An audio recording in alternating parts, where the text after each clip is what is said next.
Hi everyone, it's Miss Morelos here. I'm going to be reading chapter 17, titled How the Balloon Was Launched. For 3 days, Dorothy heard nothing from Oz. These were sad days for the little girl, although her friends were all quite happy and contented. The Scarecrow told them there were wonderful thoughts in his head, but he would not say what they were because he knew no one could understand them but himself. When the Tin Woodman walked about, he felt his heart rattling around in his breast, and he told Dorothy he had discovered it to be a kinder and a more tender heart than the one he had owned when he was made of flesh. The Lion declared he was afraid of nothing on earth, and would gladly face an army or a dozen of the fierce Kalidas. Thus, each of the little party was satisfied except Dorothy, who longed more than ever to get back to Kansas. On the 4th day, to her great joy, Oz sent for her, and when she entered the throne room, he greeted her pleasantly. "Sit down, my dear. I think I have found the way to get you out of this country." "And back to Kansas?" she asked eagerly. "Well, I'm not sure about Kansas," said Oz, "for I haven't the faintest notion which way it lies. But the first thing to do is to cross the desert, and then it should be easy to find your way home." "How can I cross the desert?" she inquired. "Well, I'll tell you what I think," said the little man. "You see, when I came to this country, it was in a balloon. You also came through the air, being carried by a cyclone. So I believe the best way to get across the desert would be through the air. Now, it is quite beyond my powers to make a cyclone, but I've been thinking the matter over, and I believe I can make a balloon." "How?" asked Dorothy.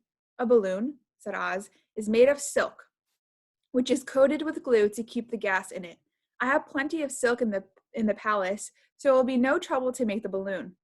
But in all this country, there is no gas to fill the balloon with to make it float." "If it won't float," remarked Dorothy, "it will be no use to us." "True," answered Oz, "but there is another way to make it float, which is to fill it with hot air. Hot air isn't as good as gas, for if the air should get cold, the balloon would come down in the desert, and we should be lost." "We?" exclaimed the girl. "Are you going with me?" "Yes, of course," replied Oz. "I am tired of being such a humbug. If I should go out of this palace, my people would soon discover I am not a wizard, and then they would be vexed with me for having deceived them. So I have to stay shut up in these rooms all day, and it gets tiresome. I'd much rather go to Kansas with you and to be in the circus again." "I shall be glad to have your company," said Dorothy. "Thank you," he answered. "Now, if you will help me sew this silk together, we will begin to work on our balloon." So Dorothy took a needle and thread, and as fast as Oz cut the strips of silk into proper shape, the girl sewed them neatly together.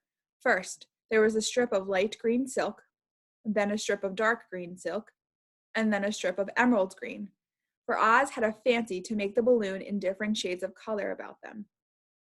It took 3 days to sew all the strips together, but when it was finished, they had a big bag of green silk more than 20 feet long. Then Oz painted it on the inside with a coat of thin glue to make it airtight, after which he announced that the balloon was ready. "But we must have a basket to ride on," he said. So he sent the soldier with the green whiskers for a big clothes basket, which he fastened with many ropes to the bottom of the balloon. When it was all ready, Oz sent word to his people that he was going to make a visit to a great brother wizard who lived in the clouds. The news spread rapidly throughout the city, and everyone came to see the wonderful sight. Oz ordered the balloon carried out in front of the palace, and the people gazed upon it with much curiosity.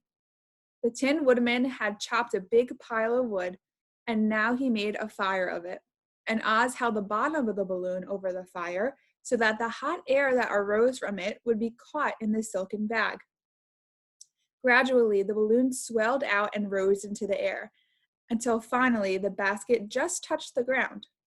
Then Oz got into the basket and said to all the people in a loud voice, "I am now going away to make a visit.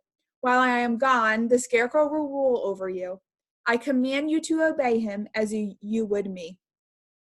The balloon was by this time tugging hard at the rope that held it to the ground, for the air within it was hot, and this made it so much lighter in weight that the air without that it pulled hard to rise into the sky.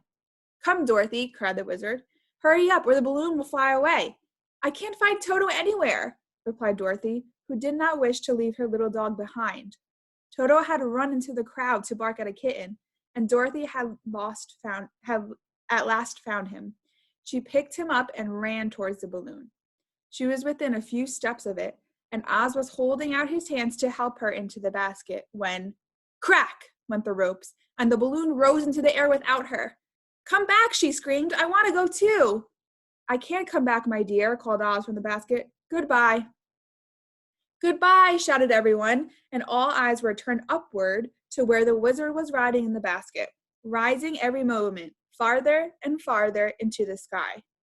And that was the last any of them ever saw of Oz, the wonderful wizard, though he may have reached Omaha safely and be there now, for all we know.